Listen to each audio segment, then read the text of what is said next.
Good morning and welcome to the JYS Year 4 virtual curriculum meeting. So hopefully this meeting will be a chance for me to let you know all about the things that are happening in Year 4. If some of you have already been through Year 4 before with siblings or other family members, maybe your friends, it is slightly different this year, so it's definitely worth keeping watch because there are some new things that are happening this year that are really exciting. So let's jump straight into it. So first of all, my name's Miss Weir, and the children's TA is Miss Broughton, which I'm sure you've all probably met at some point because I believe she was the children's TA in Year 2. So she's got a really great relationship with the children, which is absolutely fantastic. Which leads me on to the next point, which is building effective partnerships. Now, in our classroom, we're all about, and across the school, building partnerships with people at home, families at home, grown-ups at home, as well as the children in our classroom. So hopefully you'll see that I have an open door policy and we can continue to communicate if ever you have any worries or concerns, and to continue to build those effective relationships and partnerships. So in Year 4, it's a bit of a change from Year 3 in that we are continuing to support the children, but also pushing a little bit more for that independent learning skill that the children will develop in this year.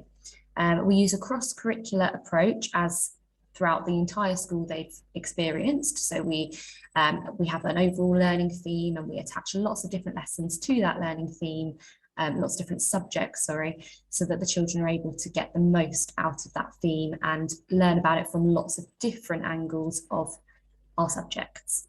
So I'll tell you a little bit more about our learning themes in the following slides. But what I mean by independent learning skills is that a lot of our displays are tailored around the children knowing what's in their control, what are they in charge of, their actions, their emotions, and how are they able to support themselves in making good decisions and good choices. So that's independent learning from a behaviour point of view, which is something we're really promoting across the school. But in also a learning subject, an academic point of view, we're also push in Year 4 a little bit more for children to read the question a second time, to perhaps, try and draw it out on a whiteboard, see if they can come up with the answers themselves using the displays which are created to support them in doing that. So it's a little bit more of a trying to promote an independence before sort of automatically coming to seek support. And that's something, we're a week in so far, and that's something that the children have really been excited to start. Another way we're promoting independence this year is by trialling flexible seating. So I've got a seating plan for the children, and this week we've been trialling, if you feel that you might get distracted when you're trying to do some work and you feel that, perhaps the person next to you might be chatting to you and you might feel inclined to chat to them, you're able to get up, find a clipboard, find a space that you feel is comfortable. There's lots of options in seating. When it's not raining, we can go outside. When it is raining, obviously there's lots in here as well and in the corridor, and the children make that decision themselves. So that's something that we're really pushing for this year, some independence in learning. Obviously, as a class, as a school, we follow our school values, which are aspire, respect, and enjoy. And already this year, the children have begun to make displays about how they feel they can meet those, school values throughout the year, which are already up on our display boards. If you ever want to pop in and see some of our display boards with some of these sort of independence promoting displays and our maths and literacy working walls, please feel free to just pop your head around the door in the mornings or after school. I'm always around. So that brings me on to our overall learning theme. So for this half term, our overall learning theme is a geographical learning theme, which is called Make a Change. When I ask the children what they think this might be about, they always get it spot on. It is specifically looking at how our Earth has been changed through humans being here, basically. So we're looking at both positive and negative impacts of humans on our Earth. Obviously, as we all know through the news and as the children know through their experiences of Eco Club and Eco Teams here, obviously there's been a lot more negative perhaps impact to look at. So we are going to be looking at things like climate change. We're going to be discussing sort of the scientific basis for that. We're going to be looking at plastic pollution. We're going to be looking at littering. We're going to be looking at air pollution, with especially in inner cities like London, and how it compares and contrasts to our environment here in Chichester, where we have a lot more rural surroundings. But some of the core features that we're going to be looking at throughout our cross-curricular approach is investigating biomes and vegetation belts and how they've changed and how that has impacted the animals. We're going to be writing stories from the point of view of an animal living in one of those difficult situations, perhaps the polar bears, and how they're surviving and how they're feeling. So we're going to be really thinking about how those animals would be considering their thoughts and feelings. We are doing lots of eco-themed artwork. We're going to have a classroom art gallery, which I'm hoping will be ready and available for when you guys come in to do your open afternoon. I believe there's an open afternoon this term. So we're hoping that we can have an art gallery ready for you to have a little look at as well in the classroom. We're going to be investigating changes to animal habitats. We're going to be looking at environmental changes over time and how, as humans, we've created things like cars and we've come up with all those revolutionary things, but how have they impacted our Earth? And we're going to be exploring why species are endangered. One of the most exciting things that's happening this year that hasn't happened in previous years is we've been able to secure, I believe they're called Sussex Greener Living, who are going to be coming down and doing an eco roadshow visit. And although it's very much aimed at our unit of work, we're going to be doing it across the whole school. So siblings and other family members will benefit from that. I believe it's a series of workshops that the children will get to be taking part in, and it'll be very hands-on, and it's going to be a very exciting day. So that's going to be happening in September as well. Next half term though, oh sorry, I have forgotten to mention some of the other areas that we'll be learning about this half term, obviously, is our place value, our rounding in maths. We're going to be looking at some poetry at the beginning of the year. Swimming will begin, that will begin on the 22nd, Thursday the 22nd, I believe, of September. So we've got a few weeks and some information will go out about that. Other than that, we're going to be doing our netball unit in PE. We are learning the ukulele and singing in our music lessons with a new music teacher who the children have worked with before during our Lion King performances. And this year we're going to be learning Japanese with our lovely Mrs. Walker. So that's very exciting, something very different that we haven't had the opportunity to do before. So yes, that'll be something I'm sure the children will be very excited about. And then in our RE units, we'll be looking at light, Christianity, Hinduism and Judaism. Previously, we would just look at Hinduism for the year. This year, we've changed it so that we encompass lots of different religions across the school, across the year. So it's not just one religion, as that can sometimes become a bit tiresome. So we've got lots of different things to look at in RE as well. So next half term, we have actually brought one of the year 6 units down to year 4, which is very exciting. And we're going to be looking at ancient Egypt, calling our unit Tomb Raiders. Now, some of the exciting things that are already happening in this unit, and there's a couple of things that we're hoping will happen, but there'll be more information on that. So the first thing that's going to happen is we're going to have Paul Olsen come to visit, our history expert, and he's going to give us, a wow start to our unit and give us a bit of information about ancient Egypt. We're going to be taste testing some ancient Egyptian foods, obviously taking into account all the children's dietary requirements. We're going to be making some authentic Egyptian bread, and we're going to be taking it down to years 1 and reception and doing some taste testing with them. So it'll be a nice experience they can share with the children. And that's in our D2 unit, which is cooking that half term. We're going to be looking at the achievements of the ancient Egyptians and how that's impacted our lives today. We're going to be doing some drama, some historical hot seating. We're going to be doing some newspaper reports about the discovery of Tutankhamun. And finally, we're going to be doing some DIY mummification. Now I've put on there, you might have noticed, British Museum trip with a question mark. That's because that's something we're really hoping to do, and we're really looking into the feasibility of that, as it's obviously all the way down in London. So there will be more information coming out about that if we're able to confirm that. But hopefully I've got everything crossed, because they've got a really great exhibition on hieroglyphics that's coming up in that time. So fingers crossed. Some of the other things we'll be doing, we'll be continuing our cooking unit in DT around closer to the Christmas period of time, or the holiday period of time, and we'll be doing holiday biscuits. So these are just biscuits, cookies that the children will design, they will bake, they will create packaging, and they will send them home as gifts. Don't have to obviously be Christmas gifts, but just a gift for someone at home. And the children in previous years have always really enjoyed designing those. We also have gymnastics, which is taking the place of our netball unit, swimming, which will continue. We've got our maths units there, continuing Japanese, and in science we'll be looking at sound. And around this time of the year in our RE, we look at Christianity and Islam. Okay, so looking forward for the rest of the year, just a very brief overview, because I know it's a lot of information. Spring term 1, we'll be doing Mountain Explorers, which is comparing and contrasting mountain regions in Europe. Some of the exciting things we'll do is making a pop-up art gallery in the hall for Mr. Hannah and Mr. Neves to come and look at and open. And we'll be writing letters to David Attenborough, which is very exciting, finding out about his life as an explorer. Then we've got Spring Term 2, currently working title, hasn't been confirmed, but Potions is our working title at the moment. It's a science theme, it's the first science theme we've had in Year 4, and it's all around states of matter, so the changing states of matter. We'll be creating our own potions or elixirs, or it might be changed to, medicinal potions.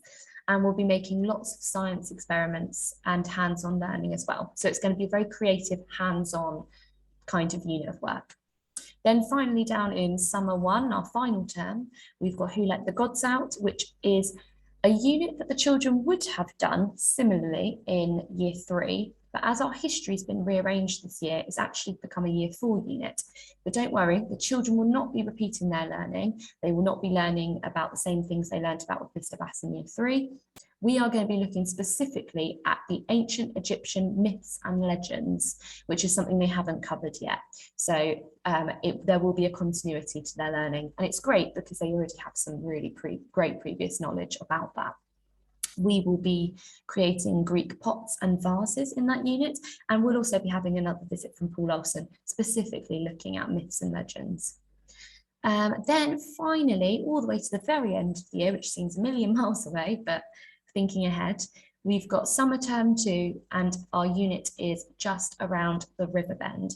That is a geographical overall learning theme, all about riverbanks and water conservation. So we'll be looking at rivers, possibly looking at some canals and man-made waterworks, and looking at conservation of water. We've done that at having our unit of Make a Change and just around the River Bend at the beginning and the end of the year, because actually they round off the same kind of idea of sustainability, but in this sense it's sustainability around water. So we will be possibly having a trip down to Dalkey. I believe that's a confirmation, or has been confirmed, sorry. And in DT, which is the unit that the children always look forward to each year, they will be bridge building using wood and using the saws, the children's hand saws for the first time. So it's a really exciting start into kind of more physical DT units. So just an overall about within the classroom. The groupings, as I've said, this year we are running seating plan seats. So the children during inputs will have a specific place where they sit. They have been pre-selected by me. They are mixed ability groups. So children are able to kind of bounce off of each other's abilities and learn from one another. I think that's really important, and it's something we practice across the school. Also, it's important that when we do our learning, and they have their flexible seating, that the children are independent in that decision, that they are making the right decision for them and for their learning. So it's something that we're really promoting, as I was talking about earlier. For assessment this year, we have informal teacher and TA assessment, which takes place the entire year. So that's myself and Mrs. Broughton and anyone else that comes into the room to support. We will constantly be walking around giving verbal feedback, in the moment feedback, which is the most effective feedback I've found, and also marking books after feedback has been given as well.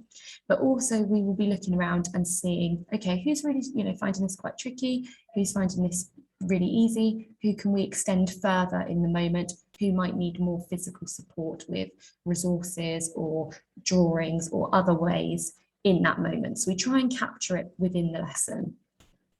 Also, the children have a lot more independence, as we've been talking about, and so self and peer assessment skills are being developed highly in this year group. So the children might be taking each other's work, perhaps marking it, perhaps noticing some spellings have been made that are incorrect, and perhaps just sort of putting a little mark next to that so that the children can go and correct those themselves. More formal assessments towards the end of this, or towards the start of the summer term, in this year group is the multiplication check, the Year 4 multiplication check. This is a statutory test where the children will have to answer 12 questions about times tables anywhere up to 12 times 12, and they are quick fire questions on a computer, and the children type in the answer and then the next question pops up. It's been very confusing over the past couple of years because so far coronavirus has always gotten in the way of the typical results testing being placed out there. So for example, this year the children didn't receive their results. It was a pass or fail, and that was it. There was no number to it. It was just either pass or you didn't hear anything. This year I'm not sure what they're planning on doing, so it's very much I will obviously let you know as soon as I've been updated on that. Hopefully there'll be no changes and it will be very similar to the way it's been done in previous years.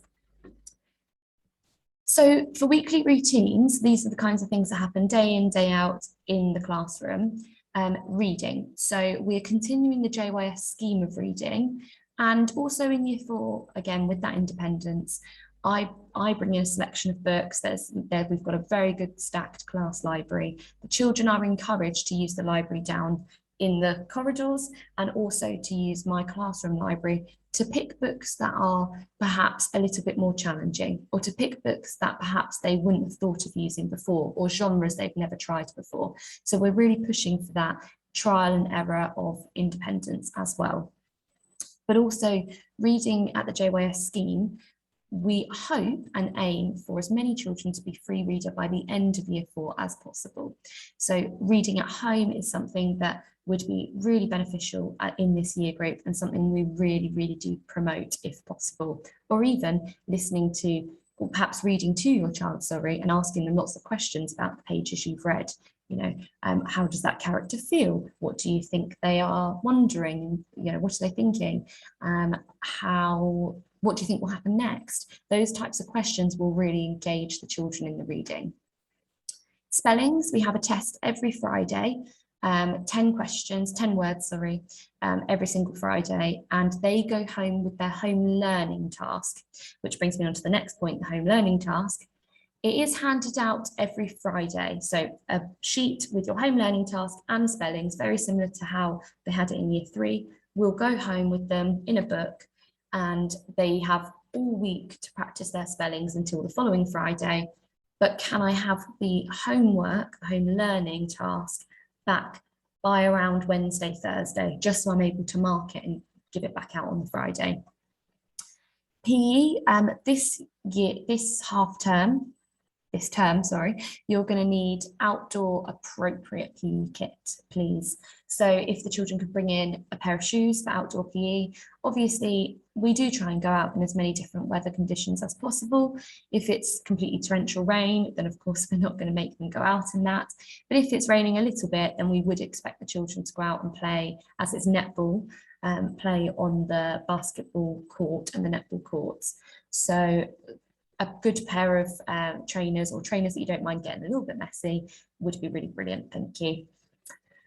PE days are on Tuesday afternoons, and also we have our swimming where we meet down at Westgate Leisure Centre for the swimming lesson in the morning, and then we will take the children home again, and that is on Thursday, first session.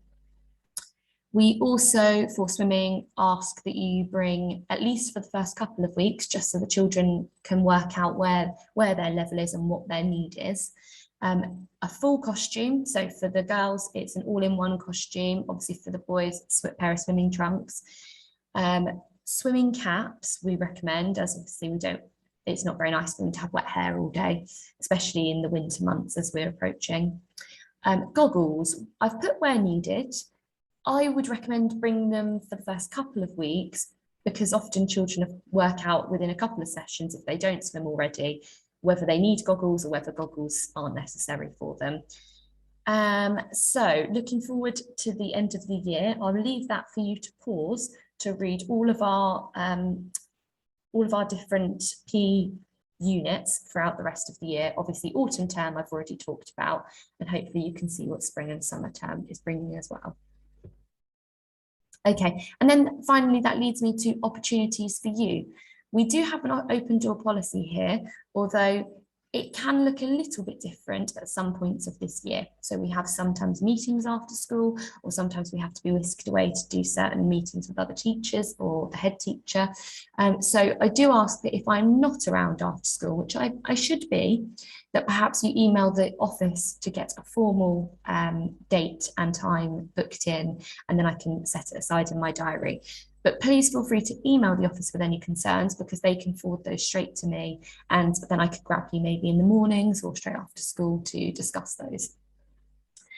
In autumn term, our parent consultations are October the 19th and 20th. In spring term, it's February the 8th and 9th, so there are our parent meetings. In the summer term, the reports haven't been confirmed for a date yet, so we'll keep you up to date with that.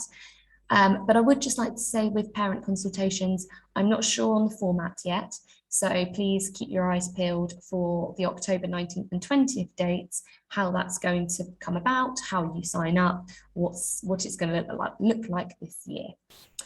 And finally, helping and volunteering. As you can see, we've got a couple of potential big trips coming up this year, and we're always thankful for some help and some support on those trips, as well as anyone who maybe has time to perhaps come in and listen to a year group read, perhaps listen to a couple of children do some reading. That really helps us out as teachers, as you can imagine, listening to all 30 read every day is quite challenging. So it would be really useful if you are able to help out in any way. Please contact the office if you are.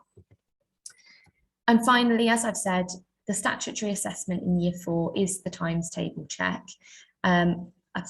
Unfortunately, it is statutory, so it's of similar stature to the SATS test in year 2 and the SATS test in year 6, and the phonics screening. We recommend that you just get started with practicing as soon as possible. We in class are already starting on our times table practice from day 1. Flashcards of just quick questions, or perhaps if you're quite knowledgeable in your times tables, you might want to just ream off a question to your child or to your to the person who's at home with you, and then you could get them to very quickly answer the questions. The aim for the times table test is about accuracy. Obviously, we would like accuracy across the times tables, fluency and speed. So trying not to stumble and panic in that kind of short time frame is what we're looking for, and that will be really useful for them if they have those skills before we take the test, because it can be a little bit daunting when they flash up quite quickly. So anything that you think you could promote at home for that would be absolutely welcomed and encouraged. 2 of the websites that I can think of that are really useful are Times Table Rockstars. I will put a login of each child's Times Table Rockstars login ID and password in the front of their home learning books, so they should have that on them. And also hit the button, so if they're unable to get into Times Table Rockstars, they can't remember their password, Hit the Button is a very easy to access website. It's the first one that comes up when you type Hit the Button into Google, and it requires no login or password or information.